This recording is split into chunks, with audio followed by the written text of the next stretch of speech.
نحمده ونصلي ونسلم على رسوله الكريم اما بعد فاعوذ بالله من الشيطان الرجيم بسم الله الرحمن الرحيم الا ان اولياء الله لا خوف عليهم ولا هم يحزنون صدق الله مولانا العظيم وبلغنا رسوله النبي الكريم ان الله وملائكته يصلون على النبي يا أيها الذين آمنوا صلوا عليه وسلموا تسليما اللهم صل على سيدنا ونبينا ومولانا محمد وعلى آل سيدنا ونبينا ومولانا محمد وبارك وسلم وسلم عليه الصلاة والسلام عليك يا سيدي يا رسول الله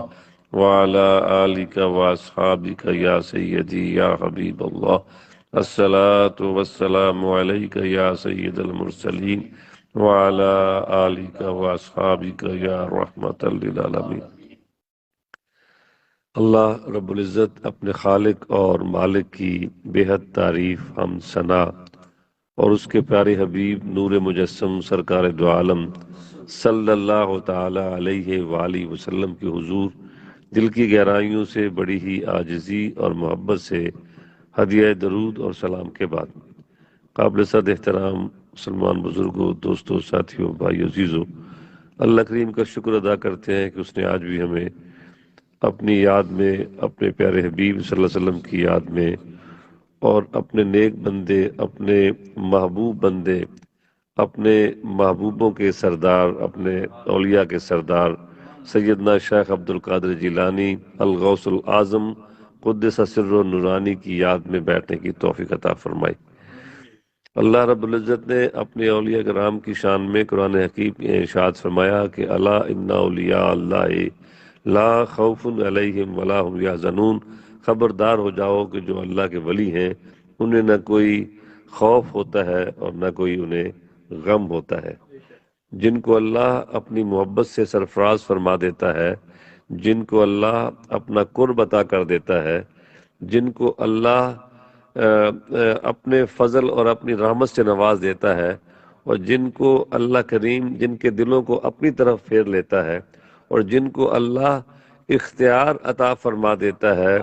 جن کو اللہ تعالیٰ کریم ان کے علم و فضل میں ان کو کثرت عطا فرما کے ان کو اپنے صفات کا مظہر بنا دیتا ہے، جیسے نبی اکرم صلی اللہ علیہ وسلم کو ارشاد فرمایا گیا کہ یہ لوگ جو آپ سے بیعت کر رہے ہیں یہ آپ سے بیعت نہیں کر رہے ہیں، یہ اللہ سے بیعت کر رہے ہیں۔ ید اللہ فوق ایدیہم، دیکھنے والوں کو تو آپ کا ہاتھ نظر آ رہا ہے، مگر ہم خدا ہو کے کہتے ہیں کہ ان کے ہاتھ پہ اے حبیب تیرا ہاتھ نہیں ہے، اللہ کا ہاتھ ان کے ہاتھوں پر ہے، جو ہاتھ اپنے دے رہے ہیں۔ تو اسی طرح اللہ کے جو نیک بندے ہیں، کل بھی ہم وہاں پہ ایک حدیث پاک پڑھ رہے تھے کہ جب اللہ کا قرب حاصل ہو جاتا ہے، نفل پڑھتے رہتے ہیں بندے، فرائض اپنے ادا کرتے ہیں اور وہ ان کو نفلوں کے ذریعے قرب حاصل کرتے رہتے ہیں، تو اللہ فرماتا ہے حدیث قدسی میں کہ پھر میں ان کے ہاتھ بن جاتا ہوں جن سے وہ پکڑتے ہیں۔ ید اللہ فوق ایدیہم، اور اللہ کے پیارے حبیب کی تو شان ہی براء الورا ہے۔ اللہ تو اب فرماتا ہے کہ میں ان لوگوں کی، ان مسلمانوں کی، ان اہل ایمان کے ہاتھ بن جاتا ہوں کہ جو جن سے وہ پکڑتے ہیں، میں ان کے پاؤں بن جاتا ہوں جن سے وہ چلتے ہیں، میں ان کے وہ آنکھ بن جاتا ہوں جس سے وہ دیکھتے ہیں، میں ان کے کان بن جاتا ہوں جس سے وہ سنتے ہیں۔ تو وہ اللہ تو جسم اور جسمانیت سے پاک ہے، وہ اپنے ہاتھ رکھنے سے پاک ہے۔ اس کا معنی کیا ہے کہ اللہ کریم کی صفات کے وہ مظہر بن جاتے ہیں، ان کی بصارت میں وہ پہنائی آ جاتی ہے، وہ گہرائی آتی ہے کہ زمین سے لے کر آسمان تک اللہ تعالیٰ ان پہ پردے حجاب اٹھا دیتا ہے، اور ان کی بصارت جو ہے وہ کہاں کہاں، جہاں وہ اللہ چاہتا ہے وہاں تک ان کی بصارت کو پہنچا دیتا ہے، ان کی سماعت کو پہنچا دیتا ہے، ان کی قوت کو پہنچا دیتا ہے، ان کی قدرت کو پہنچا دیتا ہے۔ تو جب وہ اللہ کے ولی ہو جاتے ہیں تو پھر انہیں بھلا غم کاہے کا، پھر انہیں بھلا خوف کاہے کا۔ اس آیت کی تصویر میں کہا گیا کہ خوف جو ہے، خوف ہوتا ہے کسی آئندہ آنے والے کسی اندیشے کی وجہ سے، آئندہ زمانے کا جو خطرہ کسی کو محسوس ہو تو وہ جو کیفیت پیدا کرتا ہے وہ خوف ہوتا ہے، ہائے کہیں ایسا نہ ہو جائے، کہیں ایسا نہ ہو جائے، یہ نقصان نہ ہو جائے، یہ نقصان نہ ہو جائے۔ اور جو حزن ہوتا ہے، وہ غم جو ہے وہ ماضی پہ ہوتا ہے، کہ کاش ایسا نہ ہوا ہوتا. جو ماضی میں اس پہ حادثات گزر جاتے ہیں، جو تکلیفیں گزر جاتی ہیں، ان کو جب یاد کرتا ہے، وہ ایک کیفیت جو ملال کی دل پہ طاری ہوتی ہے، وہ غم ہوتا ہے.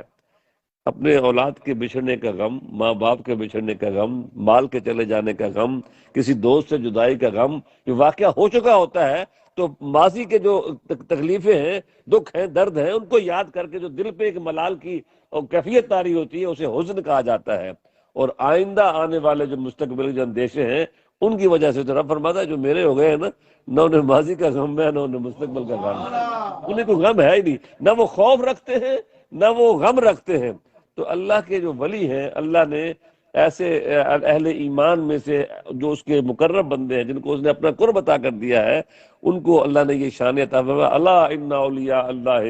لا خوف علیہم ولا هم یحزنون. اور ان کے بھی پھر اپنے اپنے درجے ہیں. کوئی کسی قرب کے مقام پہ ہے، کوئی کسی قرب کے مقام پہ ہے. مجھے ایک بزرگ کی بات یاد آئی. وہ کہتے ہیں کہ یہ جو نان مسلم ہیں، ان کسی نے اعتراض کر دیا کہ یہ جو مسلمان ہر روز نماز پڑھتے ہیں اور نماز میں یہ کہتے ہیں ایاک نعبد و ایاک نستعین اہدنا الصراط المستقیم، ہمیں دکھا سیدھا راستہ یا ہمیں چلا سیدھا راستہ. اللہ سے ترجمہ کیا، عام ترجمہ نگاروں نے یہی ترجمہ کیا ہے کہ ہمیں دکھا سیدھا راستہ، اہدنا الصراط المستقیم، ہمیں دکھا سیدھا راستہ. تو اعلیٰ حضرت نے کہا کہ صرف دیکھنے سے تو کام نہیں چلتا، بات تو وہ ہے کہ جو سیدھے راستے پہ چلے گا تو وہ اس کو فائدہ پہنچے گا، صرف دیکھنے سے اس کو فائدہ نہیں پہنچے گا. ترجمہ انہوں نے یہ کیا کہ ہمیں چلا سیدھا راستہ، یہ اعلیٰ حضرت کا ترجمہ ہے. اور ڈاکٹر دارالقادری صاحب شیخ الاسلام وہ فرماتے ہیں کہ جو ہدایت جو ہے، انہوں نے کہا کہ اس کے 3 درجے ہیں. ایک تو یہ ہے کہ اس کی جو غایت المنزل، وجہ اس کا مقصد پتہ چل جائے اس کو. اور دوسرا یہ ہے کہ ارات الطریق، کہ راستہ اس کو دکھا دیا جائے. ایک عرفان منزل ہے، ایک ارات الطریق ہے، ایک غایت المنزل ہے. کہا کہ ایک منزل کے بارے میں دل میں ایک کیفیت کا پیدا ہونا ہے، ایک راستہ کا دکھا دینا ہے، اور ایک کسی کا ہاتھ پکڑ کے اس کو منزل پر پہنچا دینا ہے. تو اہدنا الصراط المستقیم، ہمیں سیدھا راستہ چلا، ہمیں سیدھا راستہ دکھا. ہدایت تامہ، ہدایت کاملہ یہ ہے کہ اس منزل کا شعور بھی مل جائے اور منزل تک پہنچنے کے راستے کی نشاندہی بھی ہو جائے، اور پھر بندہ اللہ کی توفیق سے اس راستے پر چل کر منزل محبت کو پا بھی لے، منزل عرفان کو پا بھی لے، وہاں تک پہنچ بھی جائے. تو یہ ہدایت کا آخری یہ درجہ ہے. تو فرمایا کہ یہ جو اعتراض اس نے کرنے والا نے یہ کیا کہ یہ مانگتے ہیں مصطلح میں چلا سیدھا راستہ کہو یا دکھا سیدھا راستہ کہو، تو ہر روز 5 دفعہ پڑھتے ہیں. تو کیا کسی مسلمان کو یہ راستہ نظر ہی نہیں آیا آج تک؟ جو ساری عمر بندہ پڑھتا رہتا ہے چلا، تو ساری عمر ایسے ہی گزار دی، اس کو راستہ ملا ہی نہیں. تو جواب دینے والوں نے جواب دیا کہ بھلے آدمی، تجھے غلطی لگی ہے، بات یہ نہیں ہے. ہر بندہ مومن جو ہے وہ اللہ تبارک و تعالیٰ کی بارگاہ ناز میں قرب کے ایک خاص مقام پہ ہوتا ہے. اور جیسے جیسے وہ فرائض کو پورا کرتا ہے، جیسے جیسے وہ نوافل پڑھتا ہے، تو وہ قرب خدا کی منزلیں طے کرتا جاتا ہے. تو جب وہ کہتا ہے کہ ہمیں دکھا سیدھا راستہ، ہمیں ہدایت عطا، مجھے ہدایت عطا فرما، تو وہ پچھلی جس مقام پہ ہوتا ہے اس سے وہ قرب خدا کی اگلی منزل چاہتا ہے، وہ اگلے درجے پہ پہنچنا چاہتا ہے. اور ایسے ہی حضور سرکار دو عالم صلی اللہ علیہ وسلم، ہمارے ماں باپ قربان جائیں سرکار رحمت باپ صلی اللہ علیہ وسلم ذات والا صفات پہ، ہماری کروڑوں جانیں قربان ہو جائیں جناب رسول اللہ صلی اللہ علیہ وآلہ وسلم کی ذات والا صفات کے. ہمارے دنیا و آخرت جو کچھ ہے سب سرکار کی وجہ سے ہے. آپ فرماتے ہیں کہ میں 70 مرتبہ دن میں استغفار کرتا ہوں، 70 مرتبہ میں دن میں استغفار کرتا ہوں. تو اس پہ علماء حدیث جو شارحین حدیث کہتے ہیں کہ آپ کس بات میں، آپ تو معصوم عن الخطا ہیں، آپ تو معصوم ہیں، آپ سے کسی خطا کا صدور ناممکن ہے، محال ہے کہ آپ سے کسی خطا کا صدور ہو، پھر آپ استغفار کس بات پہ کرتے ہیں؟ انہوں نے کہا، یہی بات کہی انہوں نے کہ قرب خدا کی، معرفت خدا کی جس منزل پہ آپ اس درجے فائز ہوتے ہیں، اللہ تعالیٰ والضحیٰ واللیل اذا سجا ما ودعک ربک وما قلی وللآخرۃ خیر لک من الاولی وللآخرۃ خیر لک من اے حبیب، آپ کی ہر آنے والی گھڑی پہلے سے بڑھ کر آ رہی ہے. جس قرب خدا کی منزل پہ ایک لمحے میں آپ ہوتے ہیں، اگلے لمحے میں اللہ تبارک تعالیٰ اس منزل کو اور آگے بڑھا دیتا ہے، اللہ اپنے فضل میں اور اضافہ فرما دیتا ہے. اللہ آپ کی شان میں اور اضافہ فرما دیتا ہے، اللہ آپ کی عزت میں اور اضافہ فرما دیتا ہے، اللہ آپ کے درجات میں اور بلندیاں عطا فرما دیتا ہے۔ تو جس مقام پہ آپ ایک درجے پہ ہوتے ہیں تو اس مقام پہ ہونے کی وجہ سے اگلے مرحلے میں تو آپ کا درجہ بڑھ چکا ہوتا ہے، تو اس درجے پہ ہونے پہ آپ استغفار کرتے ہیں کہ جس درجے پہ میں تھا تو اس پہ میں استغفار کرتا ہوں، اللہ اسے اگلے درجے پہ آپ کو لے جاتا ہے۔ تو اسی طرح میں نے عرض کیا آپ سے کہ اللہ ان اولیاء اللہ ہے، جو اللہ کے ولی ہیں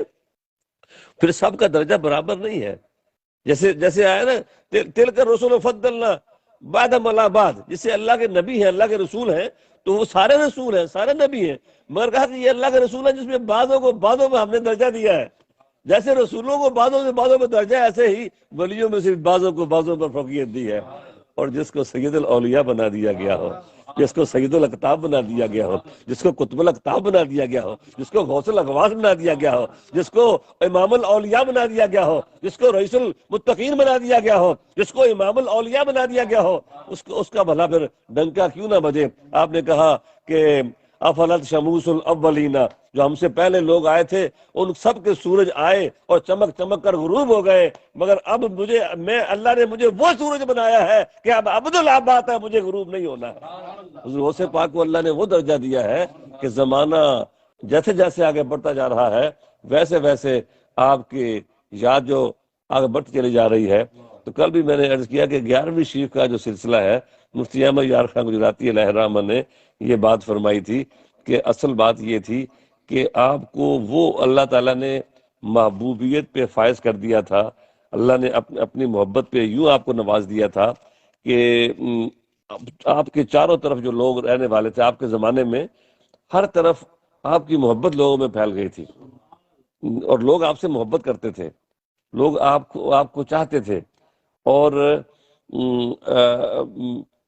70 ہزار کا مجمع ہوتا تھا آپ کی مجلس میں، 70 ہزار کا مجمع ہوتا تھا۔ اور یہ میں نہیں کہتا، یہ جو ائمہ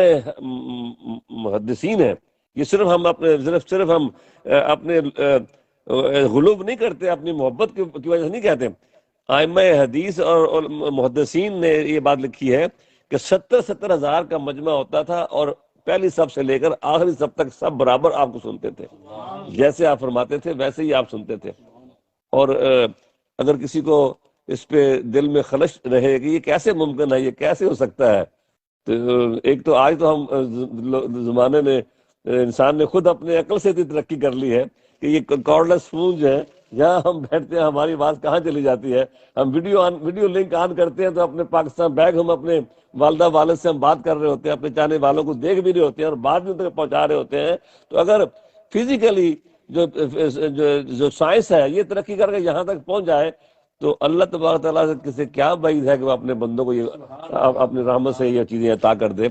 اور پھر یہ اس پہ یہ بات ثابت بھی ہے، صرف قصے کہانیاں نہیں ہے کہ سیدنا فاروق اعظم رضی اللہ عنہ کا وہ فرمانا اپنے ساتھی کو، اپنے لشکر کے سپہ سالار کو، جناب ساریہ کو کہ یا ساریہ الجبل، جو ہزاروں میل دور کہیں جہاد میں مصروف تھے اور شکست ہونے لگی تھی، تو آپ نے خبردار کیا ممبر پہ بیٹھے ہوئے خطبہ ارشاد فرماتے ہوئے، یہی بات ہے کہ میں ان کی آنکھ بن جاتا ہوں، میں ان کے کان بن جاتا ہوں۔ جناب فاروق اعظم کی آنکھ بھی بن گئے اور جناب ساریہ کی کان بھی بن گئے، اللہ بن گیا۔ انہوں نے ان کو یہاں بیٹھے ہوئے مسجد نبی کے ممبر پہ ساریہ کا لشکر نظر آ گیا اور ان کی آواز کو ان کے کان جب اللہ بن گیا تو ان کی آواز ان کو وہاں سنائی دے دی اور کہا یا ساریہ الجبل، اے ساریہ ذرا پہاڑ کی طرف دیکھنا۔ تو وہ وہاں سے ان کو فتح کی جو شکست ہوتی ان کی فتح کی طرف آ گئی۔ تو حضور غوث پاک کے محبوبیت عامہ ان کو حاصل ہوئی اور ان کے دور کے سب لوگ جو ہیں وہ ان سے محبت کرتے۔ تو انہوں نے کہا کہ اصل بات یہ ہے کہ 10 تاریخ کو اسلامی حکومت میں لوگوں کو تنخواہیں ملتی تھیں۔ جب 10 تاریخ کو وہ تنخواہ لے کے آتے نا تو پہلا کام یہ کرتے کہ غوث پاک کے نام کی نیاز نکالتے، وہ صدقہ کرتے، خیرات کرتے اور اس کا ایصال ثواب جو ہے حضور غوث پاک کے لیے وہ کرتے۔ ان کی محبت جو ان کے دلوں میں بیٹھ گئی تھی، تو وہاں سے یہ 11ویں شریف کا سلسلہ جو ہے یہ عام ہوا۔ اور میری بات لمبی نہ ہو جائے، میں اپنی حالانکہ میں بالکل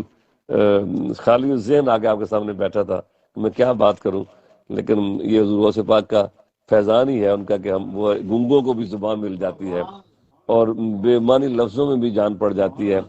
کہ یہ کل ہم کہہ رہے تھے، کل ہم محفل ذکر تھی ہماری، آپ کا وڈاج برادر کا شکریہ کہ آپ نے 11ویں کی کل تھی اور آپ نے آج ہمیں موقع دیا کہ مسجد میں آپ باقاعدہ چونکہ ہم شروع کر دیے محفل ہر منڈے کو محفل ذکر، تو آپ آیا کریں، تشریف لایا کریں۔ تو میں نے کہا کہ کل 11ویں شریف بھی تھی اور منڈے بھی تھا، اور آج مجھے حوالہ یاد نہیں ہے، میں بعد میں دیکھ کے بتا سکتا ہوں آپ کو، مگر آپ کی جو ولادت ہے، یہ تو آپ کے سارے جو بایوگرافر انہوں نے لکھا ہے کہ آپ کی ولادت یکم رمضان کو ہوئی تھی۔ حضور غوث پاک کی جو ولادت ہے وہ یکم رمضان کو ہوئی ہے 470 ہجری میں۔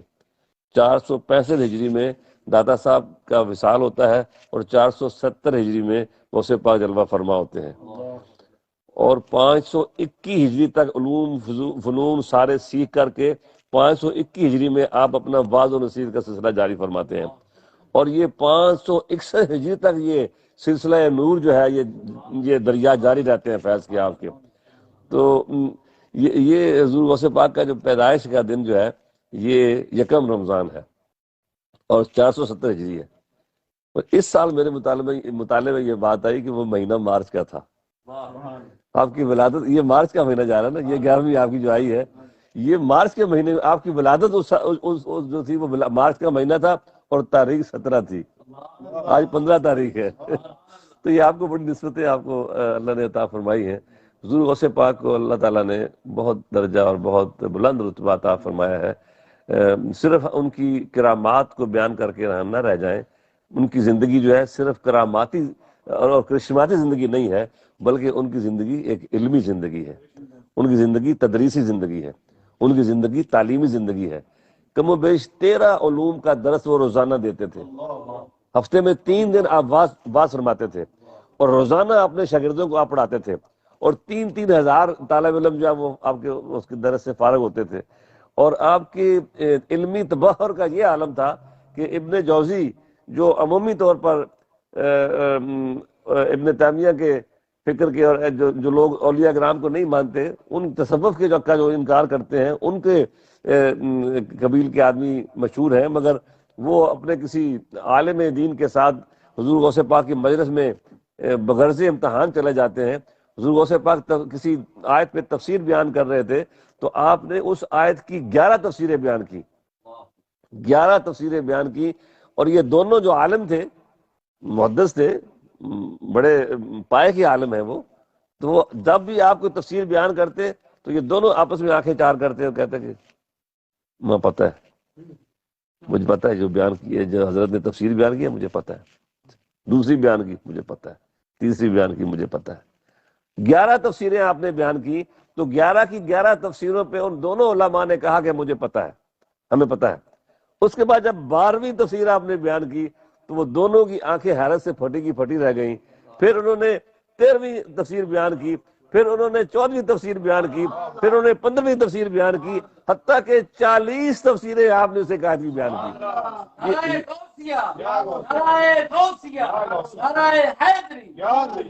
اور یہ آپ کا تو بحر علمی ہی تو تھا کہ اللہ کریم نے آپ کو وہ نواز رکھا تھا، گہرائی تھی آپ کے علم کی کہ آپ ایک ایک آیت کی تشریح تفسیر میں اس قدر کمال اللہ نے آپ کو عطا فرما رکھا تھا۔ اور پھر ہوتا بھی کیوں نہ، یہ مشہور آپ نے بات سن رکھی ہے کہ جب آپ نے 470 سے لے کر کے 18 سال کی عمر میں آپ نکلے ہیں اپنے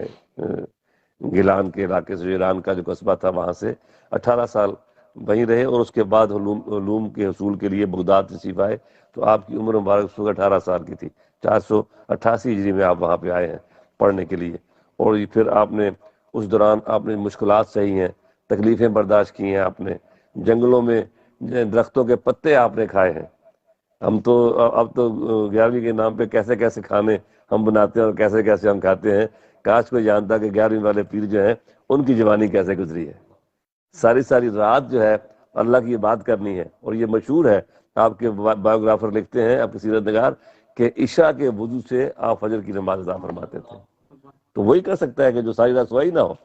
اس طرح آپ کا یہ معمول تھا آپ کا۔ تو آپ نے 18 سال کی عمر میں وہاں پہنچے، اور 521 ہجری جو ہے اس وقت آپ نے اپنا واز کہنا شروع کیے. جو آپ کے استاد تھے انہوں نے اپنا مدرسہ آپ کے سپرد کر دیا پھر, اور وہ میں نے عرض کیا کہ آپ روزانہ بچوں کو تدریس کرتے تھے, اور 3 دن آپ واز کہتے تھے. تو وہ جب واز کہنے کی باری جب آئی, جب شروع ہوا, تو اس وقت وہ کہتے ہیں کہ آپ کا مقدر جاگا. آپ کو وہ تو اظہار تھا, میں کہتا ہوں وہ تو اعلان تھا, وگرنہ تو آپ ہمتن اپنی پیدائش سے لے کر اپنے آخر تک لمحہ جناب رسول اللہ صلی اللہ علیہ وسلم کی نگاہوں میں بستے تھے, اور آپ کے زیر تربیت تھے سید الاولیاء مولا کائنات مولا علی کرم اللہ جو کی زیر نگرانی اور زیر تربیت تھے. تو کہتے ہیں کہ آپ جناب رسول اللہ صلی اللہ علیہ وسلم نے آپ کو خواب میں فرمایا کہ اے عبد القادر تم واز کہا کرو. تو کہتے ہیں کہ میں نے عرض کیا یا رسول اللہ صلی اللہ علیہ وسلم, میں تو اجمی ہوں, میں تو عربی نہیں ہوں, کیونکہ اب میری مادری زبان عربی نہیں ہے, فارسی زبان آپ کی زبان تھی. میں تو اجمی ہوں, تو میں کیسے واز کروں گا؟ آپ نے اپنے پاس بلایا اور 7 مرتبہ اپنا لعاب دہن آپ کو عطا فرمایا. اور پھر مولا کائنات مولا علی جب شہر علم کی طرف سے عطا ہوئی نا, تو پھر باب شہر علم میں بھی پیچھے رہے. جو علم کے دروازے تھے وہ اب بھی آگے بڑھے. جو اولیاء کے سردار ہیں, جن کے جو تمام سلاسل کا جو ولایت جو جن سے چلی ہے, جو حضرت مولا کائنات مولا علی جو ہیں, وہ آگے بڑھے. انہوں نے 6 مرتبہ جو ہے وہ اپنا لعاب ڈالا. تو آپ نے پوچھا کہ نانا جان نے تو 7 مرتبہ عطا کیا, آپ نے 6 مرتبہ کیوں عطا کیا ہے؟ تو کہا ان کے ادب کی وجہ سے, جناب رسول اللہ صلی اللہ علیہ وسلم کے ادب کی وجہ سے. اور پھر آپ نے جب واز کہنا شروع کیا, تو پھر جیسے میں نے پہلے اس کے 70 ہزار کا مجمع ہوتا, اور وہ سارے کا سارا برابر سنتا آپ کی بات کو. اور آپ فرماتے ہیں کہ اے لوگو, میری سخت باتوں پہ ناراض نہ ہو, میرے سخت واز پہ ناراض نہ ہو, میری سخت گفتگو پہ ناراض نہ ہو, کہ جن ہاتھوں نے جسم سے بدن سے میل اتارنی ہوتی ہے, ان ہاتھوں کا کھردرا ہونا ضروری ہے. میرے ہاتھ میری زبان میں اس لیے یہ میری زبان کھردری تمہیں لگتی ہے, میرا لہجہ تمہیں سخت لگتا ہے, کہ میں تمہارے دلوں کے زنگ اتارنا چاہتا ہوں, میں تمہارے دلوں کے میل اتارنا چاہتا ہوں, میں تمہارے دلوں کے کوڑ دور کرنا چاہتا ہوں, میں تمہارے دلوں سے ان بیماریوں کو دور کر کے تمہیں شفا یاب کرنا چاہتا ہوں. اس لیے میری باتوں میں یہ تلخی ہے, اس لیے میری باتوں میں یہ ترشی ہے. تو حضور سید غوث اعظم کے ہاتھ پر ایک ایک وقت پہ کتنے لوگ جو ہیں وہ توبہ طائب ہوتے تھے, اور وہ اپنے سیدھے راستے پہ آ جاتے تھے. اور آپ نے حضور غوث پاک کی جو تعلیمات ہم دیکھتے ہیں,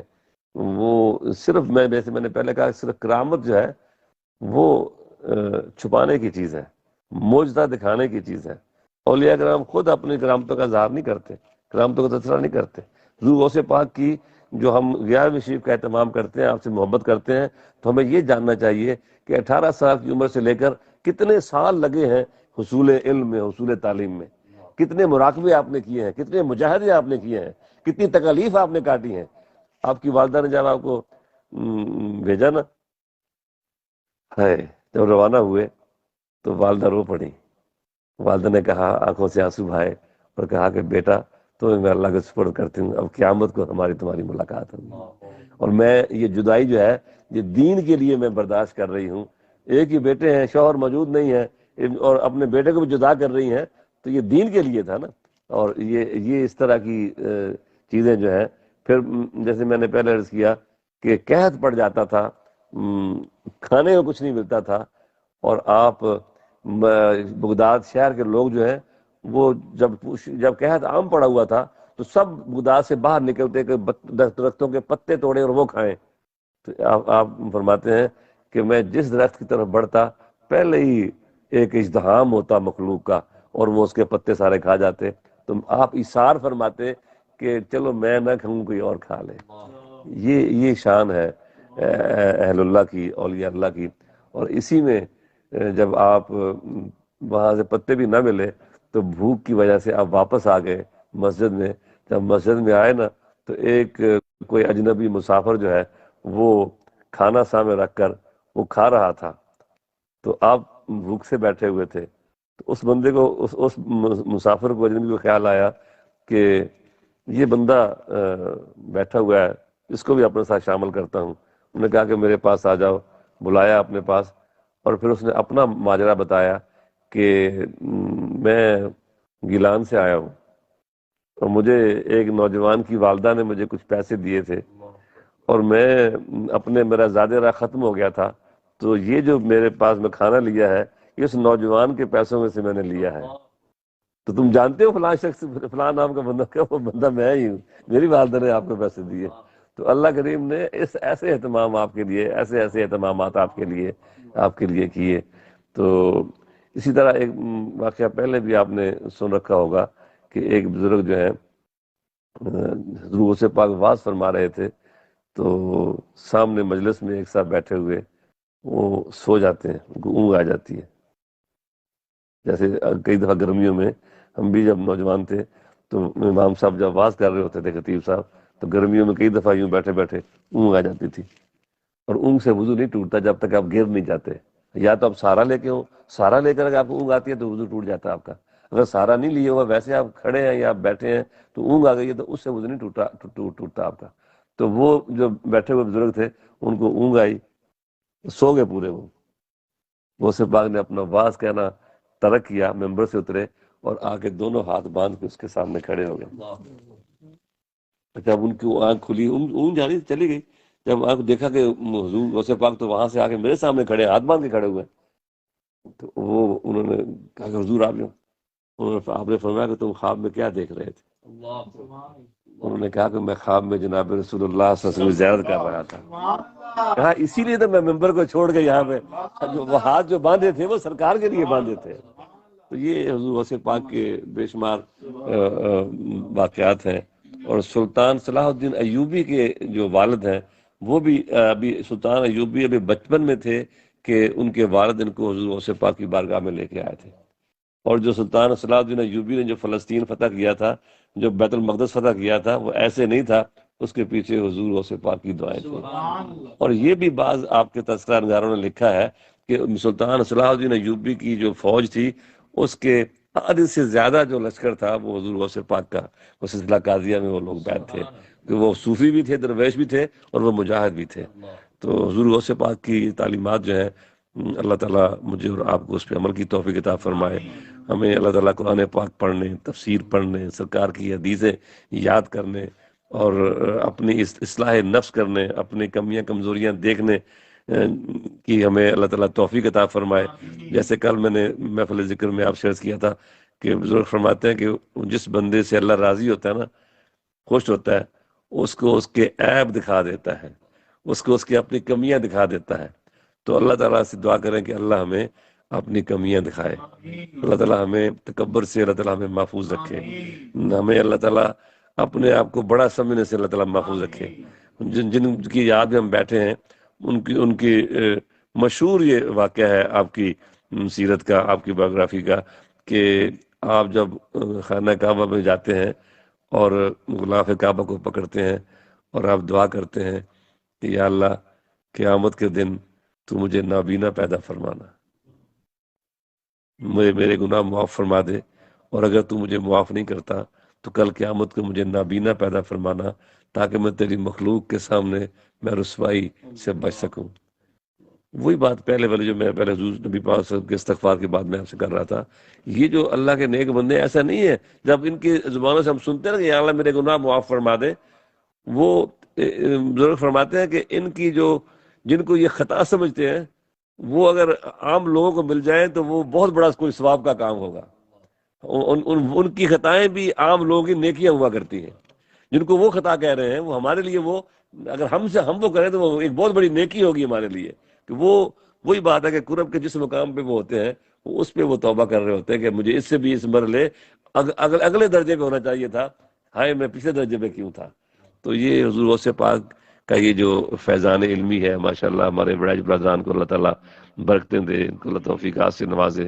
اور ہم سب کو اللہ اپنی محبت، اپنے حبیب پاک صلی اللہ علیہ وسلم کی محبت، اپنے اولیاء کرام کی محبت ہمیں نصیب فرمائے، ان کے راستے پہ چلنے کی توفیق عطا فرمائے۔